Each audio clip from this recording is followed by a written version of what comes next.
기도를 시작할게요. 성부와 성자와 성령의 이름으로 아멘. 주 예수님 높이 달린 십자 곁에 성모서서 비통하게 우시네. 설고 슬픈 성모성심 순한 칼에 깊이 찔려 참혹하게 뚫렸네. 간택되신 공전성모 독생성자 운명하니 애통하심 한없네. 아들 순환 보는 믿도 맘에이는 환난 중에 성모 홀로 계시네. 예수 모친 이런 도구 받으심을 보는 우리 울지 아니하리요. 십자가 산 아들 보며 애통하는 성모 보니 통곡하니 하시네. 아들 예수 우리 위해 모욕 채찍 감수함을 성모 친히 보시네. 십자가 산 아들 흘린 이에 젖은 붉은 땀을 성모 친히 보시네. 사랑의 샘 성모시여 나에게도 슬픔 나눠 함께 울게 하소서. 내 마음에 전주 예수 사랑하는 불을 놓아 타오르게 하소서. 어머니께 청하오니 어머니께 청하오니 제 맘속에 주의 상처 깊이 새겨주소서.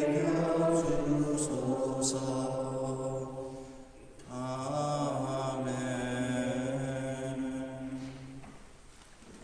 성부와 성자와 성령의 이름으로. 예레미야서의 말씀입니다. 누구에게 말을 해야 합니까? 누구에게 알아듣도록 경고해야 합니까? 그들의 귀는 할례를 받지 않아서 들을 수가 없습니다. 이제 주님의 말씀은 그들에게 비웃음거리가 되고 그들은 그 말씀을 달가워하지 않습니다. 주님의 분노가 저를 가득 채우니 더 이상 그 분노를 견딜 수 없습니다.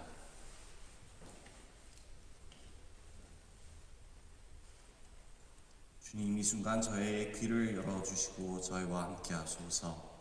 우리 주 그리스도를 통하여 비나이다. 아멘. 성부와 성자와 성령의 이름으로 아멘. 네, 제가 이렇게 성가를 시작하자 그랬던 거는 그 가사도 좋지만 이렇게 들으셨으면 그 느낌이 있죠, 그죠? 그 성모님이 무엇을 겪으셨는지. 저희가 십자가 얘기를 할 때마다 우리가 흔하게 되게 노래를 어머니께 청하오니 그 마음속에 주님 상처 깊이 새겨주소서 노래를 하는데 거짓말인 것 같아요. 깊이 새기고 싶지 않아. 성모님이 어떻게 그 예수님의 상처를 새기셨나요? 그냥 보고 안쓰럽다, 슬프다 이게 아닙니다. 그죠? 성모님은 직접 그 가슴이 찔리셨어요. 우리가 성모님께 그 제 마음속에 주님 상처 깊이 새겨주소서 하는 거는 내가 보고 눈물 흘리게 해주소서, 내가 보고 슬프다고 하게 해주소서, 내가 보고 마음 아프게 해주소서가 아니에요. 깊이 새겨달라는 거예요. 내 마음도 성모님 마음처럼 예수님 마음처럼 찔리게 해달라 그래요. 그러는 거예요. 기도하지 않으시겠죠? 그죠? 근데 우리는 뭡니까? 상처 피하려 그러죠? 힘든 일 피하려 그러죠? 우리 자녀들 아픈 거 보기 싫죠? 피하려 어떻게 하면 그렇게 안 될까 안달을 떨면서 무슨 성모님께 청하오니 내 마음속에 주님 상처 깊이 새겨주소서를 하나. 그죠? 우리가 의미를 알아야 됩니다. 우리 기도의 의미도 그렇고 우리가 사실 주님의 말씀을 듣는 것도 그렇고 사실 그만큼 우리가 상처를 받아도 괜찮다는 그 믿음이 있어야 상처 받을 자신감이 생기는 거예요. 그죠? 그래서 제가 이렇게 피정을 올해는 뭐 한국어 강사가 이렇게 가끔 한국에서 누가 오시면 저희가 부르고 했었는데 제가 그냥 직접 하게 돼서 죄송합니다. 솔직히 죄송합니다. 근데 제가 이렇게 고민을 해보면서 이번엔 조금 다르게 해볼까 해서 그냥 아주 간단하게 정했습니다. 듣고 보고 성장해라. 그래서 제 그 3주 강의 주제는 그거예요. 듣고 보고 성장해라. 근데 듣는 게 사실 굉장히 우리에게 사순시기에 특히 굉장히 중요한 일인데 우리가 제일 못하는 부분 중에 하나입니다. 우리가 사순시기 때 참회를 해야 되고 성찰을 해야 되잖아요. 그죠? 성찰의 50%는 듣는 겁니다. 그죠? 제가 조금 더 설명을 드리면 사실 50%가 넘습니다. 왜 듣는 거냐? 성찰이 뭐예요? 주님의 계명과 나의 행동을 비교하는 거잖아요. 그죠? 근데 내가 주님의 계명을 안 듣고 있으면 어떻게 이게 될 수가 있어요? 반은 듣는 겁니다. 주님의 뜻이 무엇인지, 주님의 마음이 무엇인지 이거를 들어야지 우리가 성찰을 할 수가 있는데 사실 우리는 성찰보다 그냥 내가 판단하기에, 내가 심판하기에 이건 잘못된 거라고 합니다. 하지만 우리는 계속 들어야 돼요. 왜냐하면 그 주님의 말씀이 살아있는 말씀이기 때문에 주님은 변하지 않지만 우리가 하루하루 변하고 있기 때문에 사실 우리는 주님의 말씀 항상 들어야지 주님께서 우리에게 이 순간 무슨 얘기를 하고 있는지를 우리가 알 수 있습니다. 그리고 이렇게 우리가 들으려면 교리에서도 그러죠. 천주교 교리에서 그리스도인의 윤리적인 의무가 뭔지 아세요? 딱 두 개가 있습니다. 양심을 따르라는 겁니다. 무조건 양심을 따라라. 대신에 두 번째는 양심을 키워라.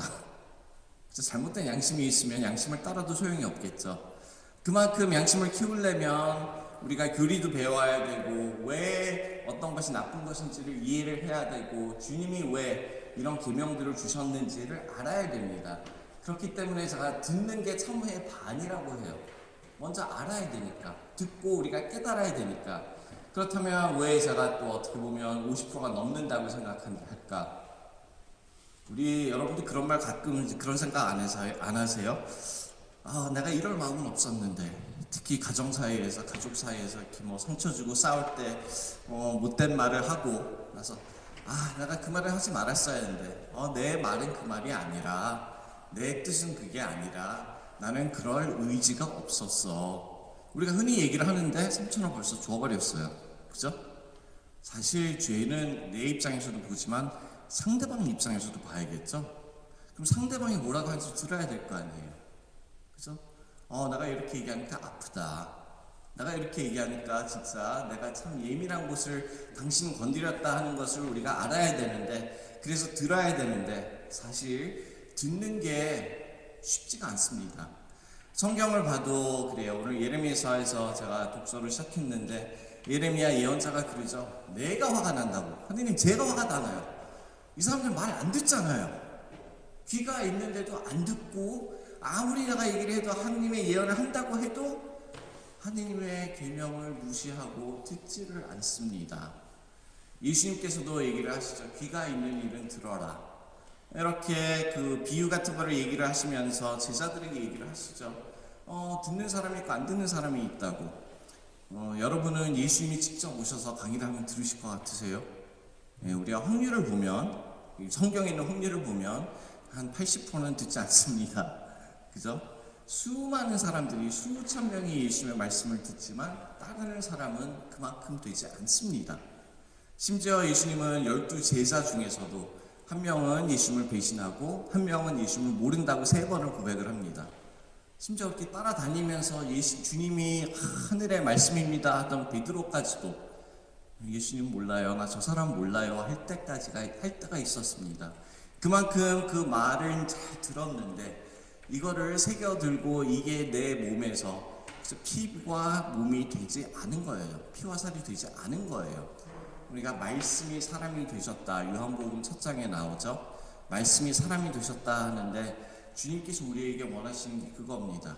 주님의 말씀이 우리 안에서 사람이 되기를 예수님이 그러셨던 것처럼 우리에게 바라시는 게 그겁니다. 이렇게 듣는 게 중요하다면 우리가 성경을 봐도 그래요.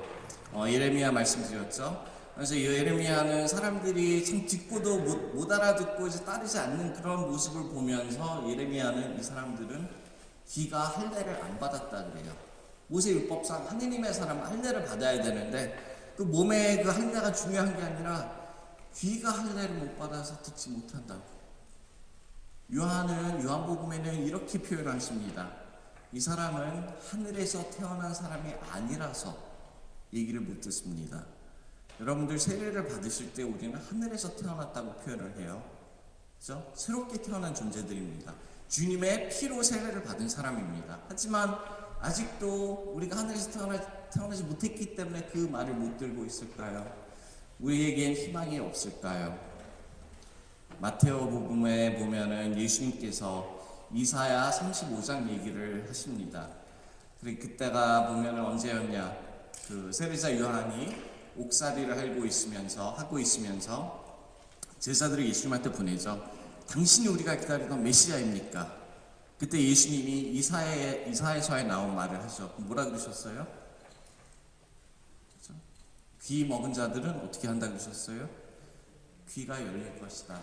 안 보이는 자는 눈이 열릴 것이다. 해방될 것이다. 그러면서 귀가 닫힌 사람을 열릴 것이라고 얘기를 하셨습니다. 그게 사실 어떻게 보면 우리의 희망입니다. 우리가 마음이 어떻게 아무렇게도 이렇게 마음이 완고해도 주님께서 오셨으니까 이 메시아는 우리 주 예수님은 우리의 귀를 열어주신다고 하십니다. 그러면 먼저 제가 이렇게 보면은 우리가 지금 삶 속에서 잘 듣고 있나? 우리는 어떻게 듣고 있나? 사람들이 이렇게 말을 할 때 듣는 태도를 보면은 그렇습니다.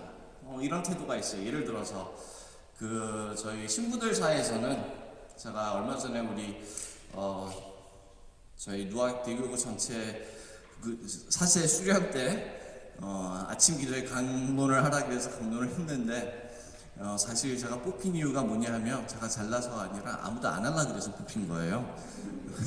왜 안 하겠어요? 신학교에서 부자가 되면 우리 앤드루 학사님 이제 부제품을 받으실 때가 다 됐습니다. 5월이면 받으실 텐데 부제를 받으면 이제 강론을 신학생들 앞에서 교수들 앞에서 해야 돼요. 제일 어려운 강론 중에 하나라고 합니다. 그리고 사제들이 신부들 앞에서 하는 강론 제일 어렵다고 합니다. 왜 그런지 아세요? 다 트집 잡으려고 기다리고 있으니까 혹시 내가 말실수했나? 그러면 저도 신학교 때 강론할 때도 기억이 나요. 교수님들이 계시니까 자신학적으로 말 표현을 한마디 잘못하지 않을까, 그죠? 그러면 또 혼나니까 그런 걸 또 지적해주는 사람들이 있고 그것만 기다리면서 이렇게 노려보는 사람들이 있어요. 그죠? 그 사람들이 그렇죠. 제가 사실 신부로서 그 후배 신부들한테 하는 얘기는 강론이 좋은 강론이 무엇일까? 참 어려운 문제입니다. 준비를 많이 하면 좋을까? 저도 사실 준비를 좀 많이 하는 편인데 다른 신부에 비교해서 저는 보통 한 사흘, 나흘 이렇게 준비를 하고 이렇게 하는데 보면은 준비를 아무리 해도 좋을 때가 없고 안 좋을 때가 있어요. 어떤 때는 준비를 계속 하는데 아무것도 안 떠올라요. 아무것도 안 떠오르고 특히 매일미사 같은 때는 제가 그럴 때가 있습니다. 좀 창피하지만 강론을 준비를 못해서 매일미사 때 딱 저기 앉아서 첫 독서가 끝나면 조마조마해요. 회답송 끝나고 제2 독서가 이제 평일에는 없으니까 회독성이 끝날 때 되면 이거 어떡하지? 이럴 때 기도하는 게 있습니다. 성령이 오소서. 이럴 때 쓰는 기도입니다. 어떤 때는 그때가 더 좋아요. 그때가 더 좋은 게 뭐냐면 사람들이랑 연결이 되는 게 느껴질 때가 있어요. 왜냐하면 사실 강론의 최고의 중요한 것은 무엇이냐? 듣는 사람의 마음이 열려있냐는 문제예요. 듣는 사람의 마음이 열려있는가? 내 말보다 하느님 이분들의 마음을 열어주소서. 근데 제가 저번 강론 때도 얘기했죠. 분당 신부가 싫으면 그 신자는 얼마나 불행하냐. 분당 신부가 꼴 보기 싫으면 아무리 좋은 말 해도 좀 들어오겠어요 이게? 그죠? 안 들어오시면 오늘 무슨 말인지 한두 기억 못 하시면 저를 싫어해서 그러신 겁니다. 그렇게 기억하세요. 이렇게 트집 잡을 때가 있어요. 근데 그게 사실 어떻게 보면 모든 대화에서 그렇죠. 여러분들 가족 내에서 저 대화를 듣는 거를 연습하셔야 돼요. 그죠? 우리 가족끼리 이렇게 특히 조금 이렇게 다툴 때, 부부 사이에, 부모와 자녀 사이에 다툴 때 보세요. 조금 다투면서 얘기를 하다 보면, 저거 트집 잡으면 돼. 반박을 생각하죠. 저 사람이 나한테 뭐라 그러면 반박할 거를 생각하는 순간, 우리의 귀는 닫혀 있습니다. 반박해야지. 그지? 이거 틀렸어. 그래서 애들이랑도 얘기를 할 때 부모님들이 자녀들이 사실 티네이저들도 이렇게 사춘기 애들도 그렇지만 어른이 된 자녀도 똑같습니다. 그죠? 우리 많이 그래요. 말이 안 통한다. 이해가 안 간다. 이렇게 표현을 하는데 그게 뭘까요? 듣는 사람이 없으니까 이해할 사람이 없는 거지. 그죠? 듣는 사람이 없으니까 내가 이거 이건 잘못된 말이니까 이거를 꼬집어줘야지 하는 순간 나는 벌써 귀를 닫고 있으니까. 이렇게 우리가 들을 때 상대방의 마음을 전해 들으려고 하지 않고 우리 생각을 하고 있는가. 또 어떤 때는 우리가 그렇죠. 내 멋대로 해석을 해요. 남의 말을. 특히 이제 편견이 있는 사람들한테 많이 그러겠죠. 예를 들면 그렇습니다. 편견 드는 게 예수님과 제자들을 얘기를 들어도 그래요. 예수님께서 제자들을 가르치시다가 배에 타서 바리사이의 누룩을 조심하여라 하고 하신 얘기 기억하세요? 기억하시죠? 제자들이 여기서 뭐라 그러죠? 예수님이 배고파서 그러신가 보다. 빵 얘기를 하시는구나 하고 제자들을 해석을 합니다. 근데 되게 웃긴 게 복음이라는 게 이렇게 잘 자세히 보면 되게 웃겨요. 바로 그 배 타기 전에 무슨 일이 있었어요? 예수님이 5,000명을 먹였습니다. 빵을 나눠줬습니다. 예수님이 빵 필요해? 내가 언제든지 해줄 수 있어. 이걸 보여줬는데도 바리사의 누룩을 조심하여라 했을 때 예수님 배고프신가? 빵 먹고 싶으신가? 이렇게 제자들은 해석을 합니다. 왜냐하면 제자들이 보기엔 그 전에 있었던 일을 다 까마득하게 잊어버린 거예요. 예수님이 어떤 분이신지는 생각 안 하고 자기네들의 생각에는 그냥 우리 스승이니까 누룩 얘기를 하니까 사람들이 누룩하면 이 사람들이 생각하는 건 빵. 그죠? 우리도 그래요. 우리도 그럴 때가 있습니다. 사실 아이들과 특히 좀 어린 아이들이 있는 집을 보면은 애들과 사춘기 애들하고 부모들 대화를 보면 그런 게 굉장히 많습니다. 애가 공부가 힘들다 하면은 부모님들은 어떤 부모님들은 그래요. 속으로 얘는 기회가 빠져서 공부하기 싫으니까 얘기하는 거야. 이렇게 생각하시는 분들이 있어요.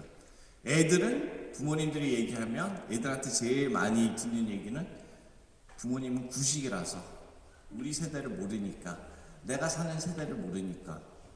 그죠? 여러분들도 아시겠지만 공부도 사실 저 때하고도 지금하고도 비교할 수 없이 힘들어졌어요. 제가 보기에 애들이 너무 힘든 것 같아.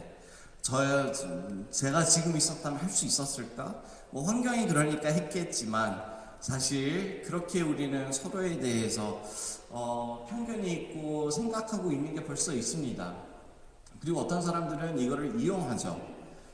제가 제일 개인적으로 이거는 제가 그래서 강의대에 안 쓰는 게 저 얘기도 좀 하려고. 제가 제일 싫어하는 것 중에 하나가 뭐냐면 신자들이 와서 이렇게 이런 얘기를 하십니다. 신부님 제가 이런 얘기 진짜 있었어요. 제가 교무금을 얼마 내는 사람인데요. 그 말 시작하잖아요. 전 이 사람이 무슨 말을 하려고 그러지? 교무금 얼마 내면 어때서?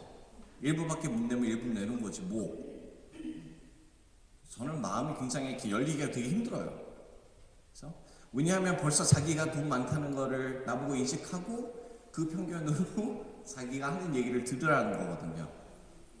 사실 그런 것뿐만이 아니죠. 어떤 분들은 내가 뭐 이런 봉사도 많이 했고 어느 성당에서 뭐 성당 짓는데도 도왔고 이랬으니까 신부님 제가 뭐 더 도와드릴까요? 하면은 제가 생각하는 거는 이거는 그냥 순수하게 도와주고 싶은 게 아니구나 하고 생각을 해요. 그냥 순수하게 도와주고 싶은 사람은 그냥 신부님 도와드릴 거 있습니까? 하고 얘기하면 끝이에요. 그죠? 내가 어떤 사람이니까 도와드릴까요? 하면은 벌써 이 사람이 거기서 무엇을 원할까? 하는 생각이 듭니다. 제가 이제 옛날 본당이니까 얘기를 하는데 제가 전에 있던 본당에 처음 갔을 때 거기서 이렇게 좀 뭐 본당에서 단체에서 좀 이렇게 리더 롤을 하신 분이 있어요. 그분이 왜냐하면 영어를 좀 하시니까 전에 계신 한국 신부님이 영어를 못 하시니까 한국에서 오셔서 영어 번역을 다 해드렸습니다. 교구에서 나오는 본문 같은 것도 이분이 다 번역을 해서 신부님 이거는 중요하지 않아요. 이거는 보세요 하고 이렇게 하시던 분이에요. 관리를 하시던 분이에요. 제가 가니까 좀 필요 없다 그랬거든요. 저한테 오는 메일을 제가 봐야지 왜 자매님이 보세요.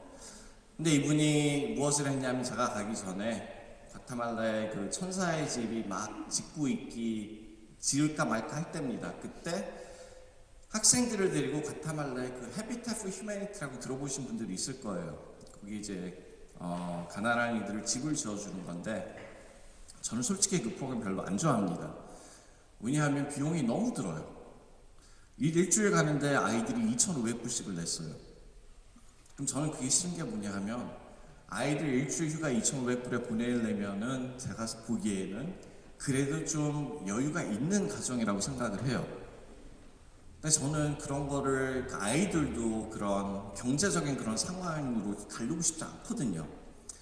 별로 마음에 안 드는데 이분이 과테말라 가본 경험이 있고 거기 계신 홍신부님을 만나 보시고 하셨으니까 그때 천사의 집 막 완공이 될까 말까 할 때인데 홍신부님이 아이들 한번 보내보세요. 저도 보내고 싶었고 근데 이분이 저한테 찾아와서 이렇게 얘기를 하시더라고요. 신부님 제가 과테말라의 해비트 포 휴머니티 아이들을 2번을 데리고 갔습니다. 그리고 홍신부님도 잘 압니다.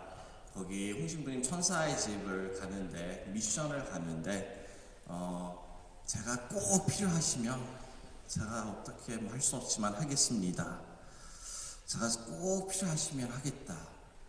저한테 무슨 말이 들리는지 아세요? 나는 중요한 사람이야. 난 소중한 사람이야. 당신이 필요한 사람이야. 그리고 그렇다면 거기서 원하는 게 뭐가 있을까? 저는 의심을 하게 돼요. 그래서 제가 그분한테 저는 그런 걸 싫거든요. 봉사하려면 순수한 마음으로 하고 싶으면 하면 되지. 그래서 제가 이렇게 답을 했습니다. 이게 진짜입니다. 제가 이렇게 답을 했어요. 필요는 없는데요, 자매님. 자매님이 꼭 가고 싶으시면은 얘들 데리고 가세요. 안 가셨어요. 제가 직접 갔습니다. 그런 걸 이용할 수도 있죠. 그죠? 편견이 무엇인지. 그리고 사실 우리가 편견이라고 얘기하면 제일 흔하고 제일 많은 게 경우가 무엇이냐 하면 가족 내에서예요. 그죠? 여러분들 배우자 있으시면 배우자 잘 안다고 생각하시죠? 네. 배우자가 하루하루 바뀌지 않나요? 여러분은 마음이 하루하루 바뀌지 않으세요? 우리 나이도 들고 몸도 옛날 같지 않고 그죠? 하고 싶은 마음은 많아도 일은 못해요. 뭐 그럴 때도 있고 아니면 내가 오늘 어떤 일이 있어서 기분이 좋을 때가 있고 어떤 일이 기분이 나쁠 때가 있어요. 그죠? 근데 그 사람 상태가 어떻게 됐는지 우리가 알아야지 얘기를 하는데 우리가 편견이 있기 때문에 대화라는 게 없어질 때가 너무도 많아요. 아이들이 부모들한테 어린애들도 부모님한테 거짓말하는 1번 이유가 뭐겠습니까? 엄마가 뭐라 그럴지 알아. 아빠가 어떻게 나올지 알아. 나 혼날 거야. 그래서 거짓말을 해요. 이거는 부부 사이에서도 그러지 않나요? 그럴 때 있지 않으세요? 귀찮으니까. 내가 이야기하면 꼬치꼬치 또 물어볼 텐데 귀찮아. 이 사람이 어떻게 나올지 알아. 그래서 그럼 내가 말을 하겠어요? 안 하죠. 그냥 이렇게 상상해 보세요. 이 사람은 언제든지 내 말을 듣고 나를 이해하려고 항상 노력하는 사람이야. 이렇게 생각하면 다르거든요. 이렇게 생각하면 다른데 우리는 이런 편견이 있습니다. 그래서 사실 부부 생활을 오래 하시면서 서로 아는 거는 너무 좋은 것 같은데, 너무 좋긴 좋지만 그래도 대화라는 것, 우리가 서로 이해하려고 하는 그 마음, 그것만 우리가 계속 있다면 서로를 이해할 수 있고 도움이 되고 힘이 될 수 있어요. 근데 사실 우리가 그러지 않을 때가 너무 많죠. 그래서 제가 듣는 교육이 연습이 필요하다고 하는 거예요. 한번 들어보세요. 아이들 얘기도 한번 들어보세요. 어린 아이들이, 저희가 학생들, 특히 이제 중고등생들이랑 일을 해보면, 저희도 유스그룹을 시작하려고 해도 굉장히 어렵습니다. 아이들 모으는 게 굉장히 어려운데, 제가 선생님들한테 가끔 그런 얘기를 해요. 야, 너 같으면 지겹지 않겠냐? 지금 고등학생들 보세요. 고등학생들이 이 사회에서 요구하는 게 뭡니까? 들어라요. 학교에서 하루에 8시간 동안 들어라. 그죠? 집에 와서 부모님이 내 말 들어라. 성당에 와서도 신부님이 내 말 들어라. 지겨워. 주일학교 갔어요. 선생님들이 들어라. 그런데 이 아이들이 진짜 성장하는 모습은 어디에서 나오냐 하면, 얘네들이 말을 할 때, 얘네들의 말을 들어줄 때 얘들이 더 성장을 해요. 저희가 팬데믹 전까지 안티옥 피정을 했었죠. 그 안티옥 피정 뭐냐면, 꾸루실로 다녀오신 분들은 아실 겁니다. 꾸루실로를 청소년들한테 이렇게 맞춰서 한 게 안티옥 피정인데, 꾸루실로 다녀오신 분들은 알겠지만 나눔이 되게 많아요. 같은 또래 애들이랑. 그러면 서로 자기네들 얘기를 들어줘요. 내가 지금 이런 게 힘든데, 너도 그랬어? 나도 그래. 나 이런 것 때문에 너무 스트레스 받는데, 야, 너는 공부 잘하는데 스트레스를 받아? 나랑 똑같네. 난 공부 못하는데. 서로 얘기를 하고 대화를 하면서 많은 치유가 이루어져요. 왜냐면 주님이 그 사이에 함께 계시기 때문에. 그러니까 나를 이해해 주려고 노력하는 사람이 있냐, 이것이 사실 우리에게 필요한 거고, 그리고 우리가 사실 기도 생활에서도 그저 듣는 거를 연습을 해야 되는 게, 참 그렇죠. 그 신부들, 신학생들도 그렇지만 신자들도 오랫동안 신앙생활을 하신 분들, 많은 피성 다녀오시고 많은 강론 들으시고 많은 강의 들으신 분들 제일 힘들어요. 알거든. 난 알아. 그래, 맞아, 알아. 그렇지. 제가 이렇게 강론할 때 좀 우리 이런 거는 하면 안 되겠죠? 하면은 이제 머리 끄덕끄덕 하시는 분들이 있어요. 그분들은 무슨 생각이냐면 대부분 그래, 내가 그랬지, 내가 잘못했어 하시는 분들 별로 없어요. 내 옆에 사람, 맞아, 너 저래야 돼. 이런 사람들 되게 많아요. 그죠? 모든 말을 들으면 나한테 해당되는 게 아니라 내 배우자, 내 자녀, 내 부모, 내 옆에 사람한테 해당되는 거라고 끄떡끄떡 하세요. 어떤 분들은 반대로, 이거는 오히려 조금 낫긴 한데, 어떤 분은 저한테 가끔 그러신 분들이 있어요. 신부님, 저 생각하시면서 강론 쓰셨죠? 저한테 하시는 말 같았어요. 제가 한번 이렇게 피성을 끝나고 나오는데 어떤 분이 그러셨더라고요. 신부님, 그 피성 저만 생각하시면서 쓰셨죠? 제가 그렇게 밉보였습니까? 그래서 아니요, 자매님이 저한테 그렇게 중요한 존재가 아닌데요. 그것도 안 좋은 거죠. 그래서 주님의 그냥 말씀을 있는 대로 그냥 받아들이는 것, 서로의 말을 있는 대로 받아들이는 것, 이것이 힘들지만 우리가 꼭 해야 될 것이고, 어떻게 보면 사실 제일 중요한 겁니다. 여기 부제님도 계신데, 우리가 그 부제품을 받을 때 주교님이 이 복음서를 이렇게 주시면서 이렇게 말씀을 하세요. 이걸 보고 믿어라. 믿는 거를 선포하여라. 선포하는 것을 실천하여라. 하고 얘기를 합니다. 그래서 제가 이게 사실 힘든 게 뭐냐면, 제가 처음 본당을 갔을 때 같이 있던 보좌 신부님을 보니까 저보다 한 5년 선배였어요. 5년 선배였는데 매주 파일을 엄청 잘 해놨어요. 매주 강론을 다 뽑아놓은 거예요. 그래서 다 컴퓨터로 찍어서 뽑아놓고, 그 다음에 윤이 이제 아시겠지만 우리 일요일 독서는 3년제로 이렇게 사이클이 됩니다. 돌아갑니다. 3년마다 똑같은 복음이 나오고 똑같은 독서가 나와요. 그래서 올해는 저희가 다해가 있는데 다해인데 이 신부님이 파일을 엄청 잘 해놓으셔갖고 그러시더라고요. 다해 32주 딱 찾아서 딱 꼽아서 이제 그 주 강론은 준비가 된 거예요. 딱 그렇게 하셔서 저는 처음 보고 야 저거 괜찮다.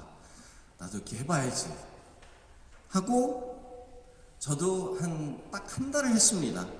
한 달을 다 써갖고 딱 정리를 해놓고 똑같은 복음이 나왔어요.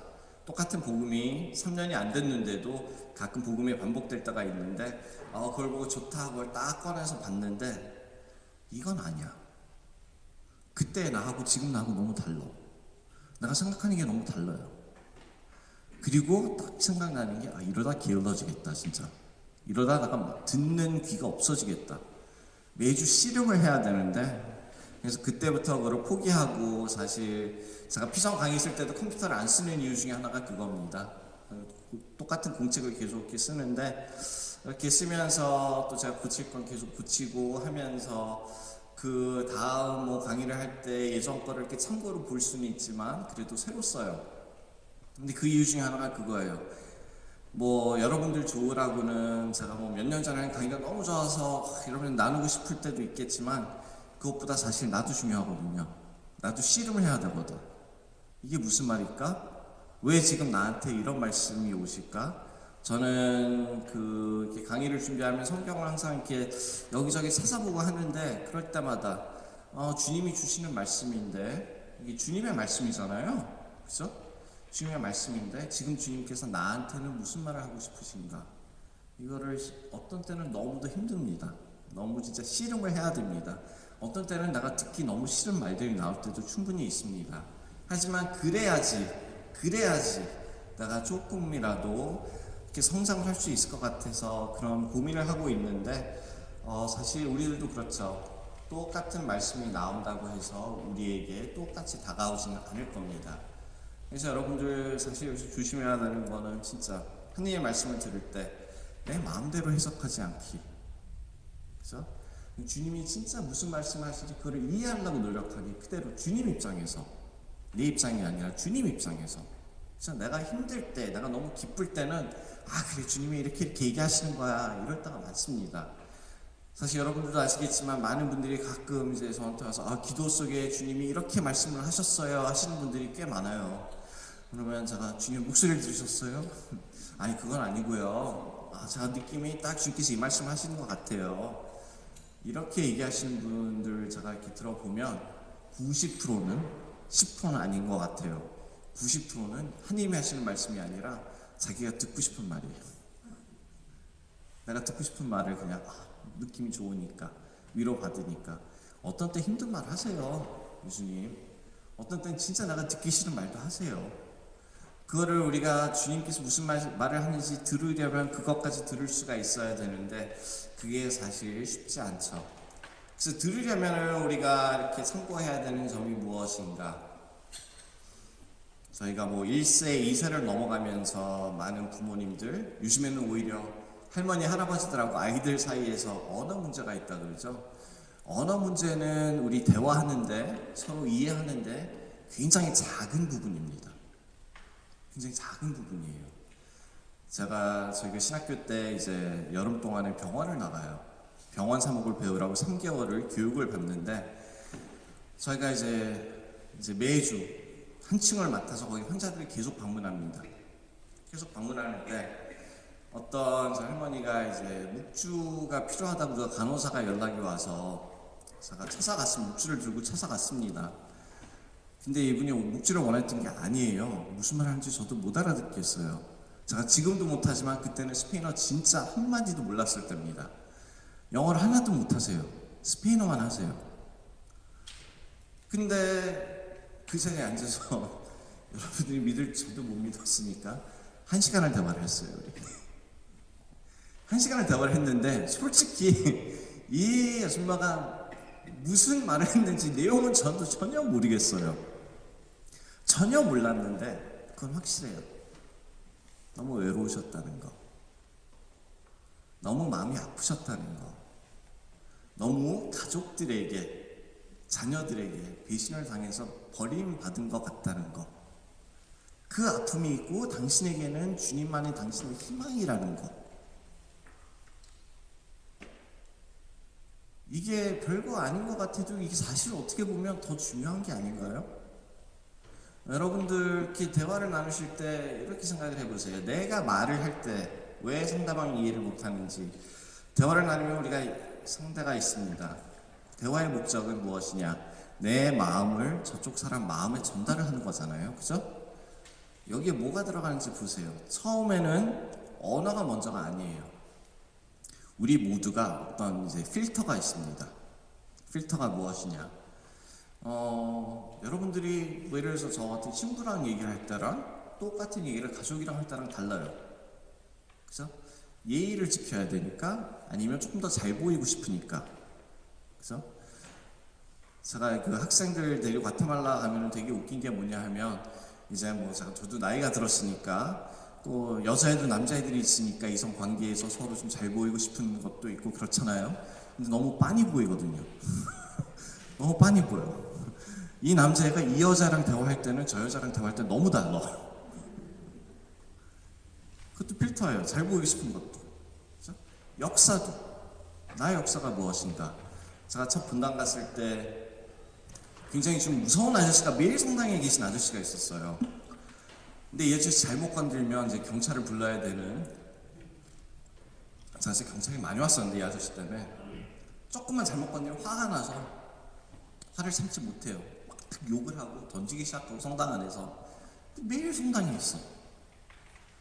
갑자기 어느 날 제가 그냥 사무실에 있는데 갑자기 튀어와서 우리 그 사무장님이 불러요. 무서우니까, 여자 둘이 있으니까 춤을 좀 내려와 달라고. 이 사람 왔다고. 또 내려갔어요. 내려갔더니 갑자기 이 아저씨가 갑자기 성당을 자기가 청소를 한다네. 청소한 사람이 있는데, 근데 백큐을 어디서 찾았는데 그 전기줄이 없다고 막 야단을 치는 거예요. 거기서 욕을 하고. 그래서 또 한 번 그분이랑 성당을 가서 조금씩 얘기를 나누면서, 저도 몇 년 있다 보니까 이 아저씨를 조금씩 알게 됐어요. 근데 이 아저씨가 미사 때, 매일 미사 때도 항상 있는데 주일기도 할 때 싹 사라져요. 그랬다가 주일기도 끝나면 다시 와요. 성체도 안 오셔요. 근데 미사 끝나고 신자들이 묵시기도 하는데 묵시는 항상 또 같이 해요. 같이 하다가 뒤에 서서 해요. 주일기도를 할 때는 없어져요. 성구성 시작하면 다시 들어와. 그래서 한번 물어봤어요. 굉장히 이 사람이 그래도 참하고 기분이 좀 좋을 때 왜 주일기도 안 해?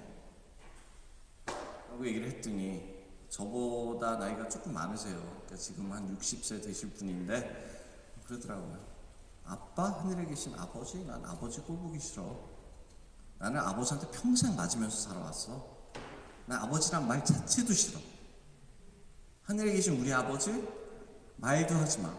하느님이 우리 아버지랑 비슷한 면이 요만큼이라도 있다면 나 하느님 안 섬겨. 근데 은총이 가득하신 마리아는 그때 엄마가 벌써 없었어. 엄마가 나는 어렸을 때 기억이 안 나는데 너무도 그리워. 엄마가 있었으면 나를 보호해주지 않았을까. 이게 마음에 새겨져 있더라고요. 그래서 그분이랑은 그 다음부터 대화를 할 때 아버지란 말을 절대 안 썼어요. 아버지가 다 도와주실 거야. 너는 하느님의 아들이야. 이런 말을 못해요. 그래도 위로를 해줄 수 있는 방법이 있더라고요. 왜냐하면 그 사람 필터에는 아버지란 말 자체가 제가 아는 아버지랑 의미가 달라요. 그죠? 그래서 부모한테 상처받은 아이들을 보면은 그 상처가 그대로 필터로 남아있기 때문에 엄마, 아빠, 내가 쓰는 말하고 너무 달라요. 그래서 이렇게 폭행을 받든지 그런 피해자들은 보면은 두 가지가 있어요. 엄마나 아빠 생각하면 너무 아픈 거밖에 생각이 안 나는 사람이 있던가, 아니면 환상이 있어요. TV에서 나오는 엄마, 아빠, 소설에 나오는 엄마, 아빠. 우리 엄마는 안 그랬는데 엄마는 저래야지. 그런 환상이 있어요. 엄마들은 다 그런 줄 알아. 그죠? 다행히도 여기에 엄마가 그렇게 완벽하다고 생각하는 아이들은 잘 못 봤으니까 걱정하지 마세요. 그럴 수도 있거든요. 환상일 수도 있고 기대일 수도 있고. 그러니까 언어가 문제가 아니라 그 단어 하나 의미가 달라요. 거기에다가 보면은 이제 여러 가지가 있어요. 제가 천사의 집을 이렇게 다니면서 어떤 여자애가 있었는데 꼬마애, 그 애가 12살이었어요 여자애가. 근데 거기서 애들이 막 안아서 막 앵기면서 떼끼에로 사랑한다 하고 얘기를 해주는데 얘는 뭔가 좀 느낌이 좀 이상해. 저한테서 막 앵기는데 너무 좀 이렇게 성적으로 다가와요 꼬마애가. 그냥 느낌이 있어요. 이건 좀 뭔가 잘못됐어. 얘는 생각하는 게 똑같은 말을 하는데 우리 알잖아요. 표정을 보거나 이런 걸 보면 얘는 왜 그럴까? 그래서 거기 계신 신부한테 얘를 물어봤어요. 역사가 뭐냐? 어렸을 때부터 아빠가 성폭행을 한 애예요. 근데 그게 아픔으로 남지 않고 그게 자기가 사랑받았다고 생각해. 그리고 자기는 사랑받는 방법이 그거밖에 없다고 생각해. 제가 얘가 좀 이상하다고 신부한테 얘기하니까 딱 아시더라고요. 얘 신부님 걔는 모든 남자한테 그래요. 모든 남자한테 그래요. 얘는 사랑이 너무 배고픈데 사랑받는 방법이 그것밖에 없는 줄 알아. 이것은 이 아이의 필터예요. 그래서 얘랑은 제가 애정 표현을 굉장히 다르게 했습니다. 그래서 괜찮아. 안아주지도 않고 항상 손을 뻗고 머리를 쓰다듬어 주면서 좋은 애야. 애는 그냥 네가 있는 그대로 사랑받는 게 네가 하나님한테 받는 사랑이야. 그러면서 그렇게만 계속 좋다고 얘기를 해줬어요. 괜찮아. 안아주지 않아도 사랑해. 거리를 두고. 그게 통하는 법이었어요. 왜냐하면 새로운 걸 가르쳐야 되니까. 이렇게 사람들이 우리가 필터라는 게 굉장히 많고 이것은 사실 얘기를 들을 때도 마찬가지죠. 들을 때 여러분들은 어떻게 생각하세요? 우리가 얘기를 듣는데 여기 부모님들 많이 계시니까 자녀 입장을 생각해 보세요. 엄마 아빠가 항상 자녀한테 이렇게 얘기를 해요. 너는 실수였다. 아니면 너는 실망이다. 아니면 우리 한국 분들 잘하는 거 너는 왜 쟤만큼 못하냐. 그죠? 이렇게만 얘기를 하다가 얘가 성적표를 올 A를 받아왔어. 그래서 엄마 아빠가 우리 아들 사랑해, 우리 딸 사랑해 하면 얘가 뭐를 듣는지 아세요? 나를 사랑하는 게 아니라 공부 잘하는 나를 사랑하는 거야. 그럼 공부 못하면 사랑 안 해. 내가 무엇에서도 성공을 못하면 사랑 안 해. 이거는 세상이 우리 사회에서 안타깝게도 우리 사회에서 우리를 평가하는 법인데 그게 엄마 아빠까지 그래요. 나는 너 자체가 그냥 그대로 네가 어떻게 되더라도 공부를 잘하든 못하든 나는 너를 사랑해. 이거를 전달해 주려고 하는데도 아이들은 그렇게 들리지가 않아요. 잘했을 때만 사랑해? 그러면 애들이 점수를 잘 받으려고 별짓을 다 하죠. 한국 애들 진짜 아이빌리그 간 아이들도 하이스쿨 때, 고등학교 때 커닝해서 SAT까지 커닝해서 간 아이들도 저도 알아요. 그런 애들이 있습니다. 왜 그렇게까지 했냐? 그게 사랑받을 수 있는 내가 우리 부모님의 자녀로서 살 수 있는 자격이 되니까. 그래서 참 희한합니다. 듣는 것도 우리가 이런 필터가 있다는 거. 우리 사실 이렇게 우리가 말을 할 때도 필터가 있고 그 필터를 이제 표현을 해야 되죠. 근데 표현을 사실 여러분들도 자세히 보면 압니다. 근데 자세히 안 보니까 문제지. 그죠? 표현이라는 게 말로만 하는 게 아니죠. 그죠? 어향도 있고 거기에 우리 표정도 있고 몸 달림도 있고. 여러분들 예를 들어서 그런 거 쉽게 아시잖아요. 누가 나한테 잘못했는데 미안해요 하고 미안합니다. 너무 다르지 않아요? 아시잖아요. 여러분들 이건 사과가 아니야. 왜 아니야? 똑같은 말을 했는데.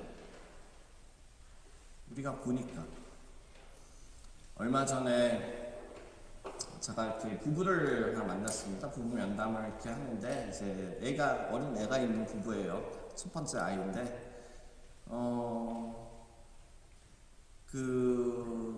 자매님 불만이 뭐냐? 남편이 나를 너무 이해 못한다. 근데 내 말을 너무 안 들어준다. 대화는 얼마나 우리 매일 대화해요. 근데 내가 아무리 대화해도 내 말을 못 알아듣는다. 그게 무엇일까? 그래서 뭐 예를 들어보세요. 정확하게 우리 자세한 예를 들어보세요. 그랬더니 얼마 전에 제 시아버님이, 여자 입장에서 시아버님이 아이가 어린애 깐난 애기니까 모모가 필요하다. 그래 할아버지가 사줄까 했는데 거기서 여자가 화를 낸 거예요. 싫다고 막 화를 냈대요. 그래서 남자는 여자한테 화를 왜 그래? 우리 애기 사랑해서 그러는 거잖아. 잘 되라고 하는 거잖아. 얘기를 해. 그래서 자매님들 뭐 어떻게 얘기하셨어요? 아니 필요 없다고요. 근데 거기에 딱 표정을 보면 눈물 글썽글썽해요. 제가 물어봤어요. 자매님 아이 키우는데 자신 없으세요? 불안하세요? 그 말을 아무리 남편한테 하려고 해도 남편은 이해를 못합니다. 왜냐하면 자기도 민망하니까. 나 애 키우는데 너무 자신 없어. 남이 나 애 키우는 데서 뭐라 들으면 나는 무너져. 이 말을 하기는 너무 민망해요. 그래서 화를 냈는데, 그리고 남편한테 왜 너는 아빠 편을 드냐, 내 편을 좀 들어달라, 이렇게밖에 말을 못해요. 근데 그분 표정을 잘 자세히 보고 그분 하는 말 잘 들었으면 알거든요.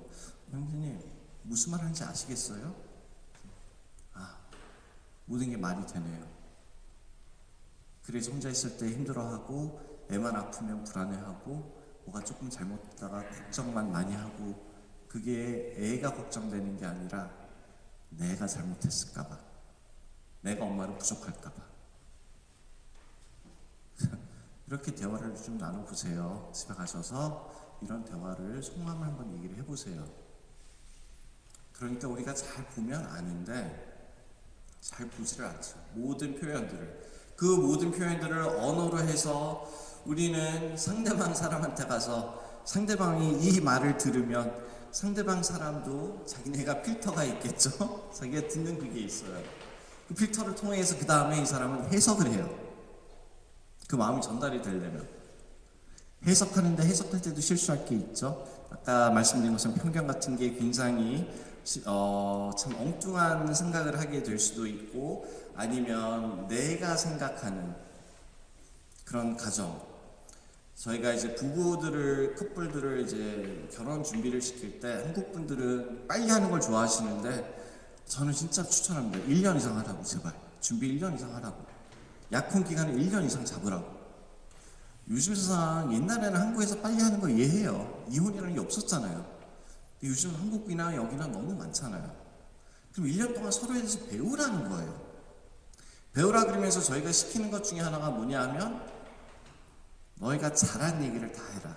가정이 어떤 배경이었는지, 어떤 분위기였는지. 예를 들어서 손님이 많이 오는 가정이야, 손님이 없고 우리 가족만 챙기는 가정이야. 남자는 식탁에만 앉아서 물 하면 여자가 갖다 주는 가족이었어? 아니면 남자들도 설거지를 같이 해야 되는 가족이었어? 별거 아닌 것 같죠? 굉장히 힘들어요. 같이 살려면. 서로 이해를 못해. 그죠? 제가 아는 부부가 굉장히 좀 심각해졌습니다. 그래서 이제 얘기를 또 이렇게 나누는데, 애들도 많이 컸는데 애들 때문에 버티고 막 버티다가 너무 힘들다 그래서 이제 면담을 왔는데, 얘기를 들어보니까 그거예요. 한 분은 가족이 항상 손님들이 왔다 갔다 하던 가족이에요. 친구들이. 한 분은 아무도 안 오던 가족이에요. 우리 가족만 챙기던, 엄마가 그런 분위기예요. 부부가 모여서 같이 사는데, 그러면 이 여자는 누구 친한 분을 이렇게 만나고 그러면 항상 집으로 초대를 해요. 저도 그래서 초대를 받아서 갔는데 저도 좀 놀랬어요. 제가 한국에서 오신 신부님이 그 가족이랑 되게 친하셔서 사실 신부님이 저를 초대해서 가게 됐는데, 남자 어른이 신부 둘을 모시고 식사를 같이 애들하고 같이 가족이랑 하고 있는데 밥을 딱 먹더니 없어졌어요. 일어나서 가장이. 그래서 좀 이상하다 했는데 저는 그렇게 친하지 않았으니까. 근데 그 신부님이 너무 친하니까, 야, 네 남편은 뭐하냐 쟤? 그래서 몰라. 창피해. 가봤더니 거실에서 아이패드로 게임을 하고 있더라고요. 어른이, 저보다 나이 많은 어른이. 저도 이게 이해가 어떻게 이럴 수가 있지? 근데 그분 가족은 그랬던 분위기예요. 그게 당연한 거야. 손님이 내 친구 아니면 난 상관없어. 사실 손님도 없었던 가정이고. 그래서 그때부터 우리가 이제 두 분 가족 얘기를 쫙 나눠보시라고. 너무 다른 가족에서 살았어요. 가족마다 문화가 있어요. 그죠? 어떤 가족은 매일 싸우는 것 같은데 너무 친해. 그리고 소리 지르고 이런 게 아무것도 아니야. 그래서 그런 가족 봤어요. 진짜 막 왼수 같은데 봐서 보면 맨날 서로 소리 지르고 이래서 완전 왼수 가족이다 하는데 너무 잘 지내요. 같이 놀러도 항상 같이 가고 되게 화목해. 화목한 게 그 사람들한테는 뭐 소리 지르고 싸워도 아무것도 아니야.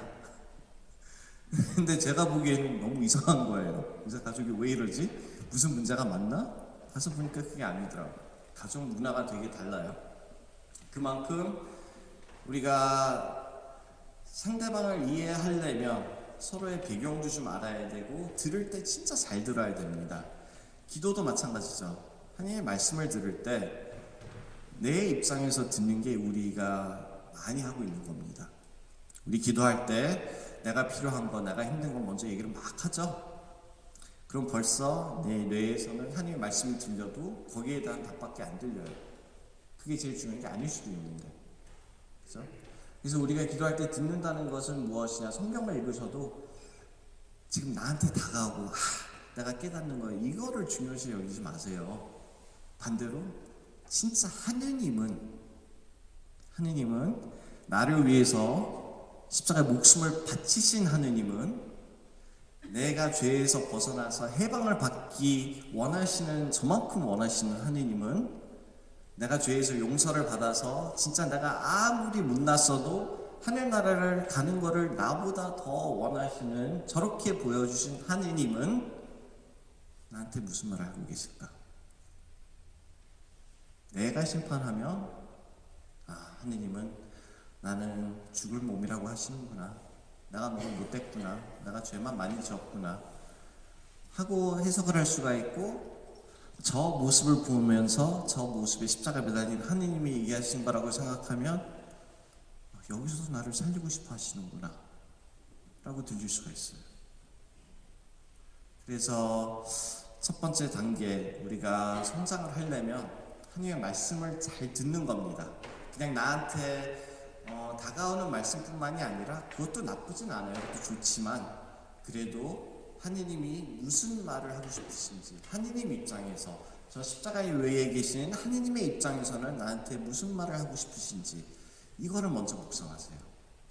그럼 주님의 말씀이 조금씩 들릴 겁니다. 주님의 목소리가 들리는 게 아니라 주님의 말씀이 내 일상 속에서 내가 만나는 사람들 사이에서 내 가족을 통해서 내 원수를 통해서 어떤 때는 아니면 내가 좋아하는 사람을 통해서 성경을 통해서 내가 보는 드라마를 통해서 주님께서 말씀하실 겁니다.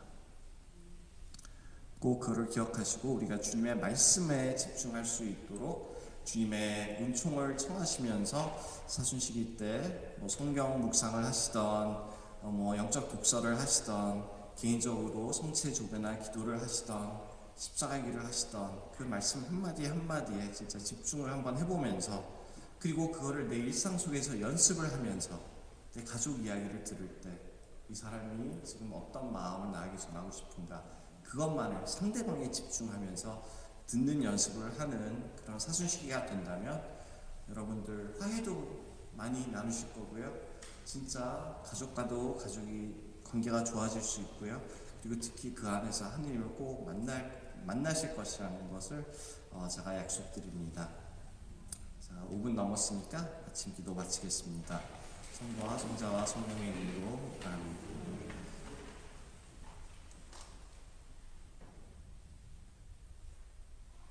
십자가의 길을 저희를 바라보면서 걸으신 주님, 오늘 이 시간 저희와 함께 하시고 오늘 밤도 저희를 축성하시어 우리가 자는 새에도 주님의 은총을 내려주시어 우리가 내일 아침에 새로운 사람으로 태어날 수 있도록 항상 주님의 자녀로서 태어날 수 있도록 저희를 돌보아 주소서. 우리 주 그리스도를 통하여 구나이다. 아멘. 은총이 가득하신 마리아님 기뻐하소서. 주님께서 함께 계시니 여인 중에 복되시며 태중의 아들 예수님 또한 복되시나이다. 저희 주님을 위하여 주옵소서. 아멘. 주님께서 여러분과 함께 전능하신 천주 성부와 성자와 성령께서는 여기 모인 모든 이에게 강복하소서. 아멘. 성부와 성자와 성령의 이름으로 아멘. 감사합니다.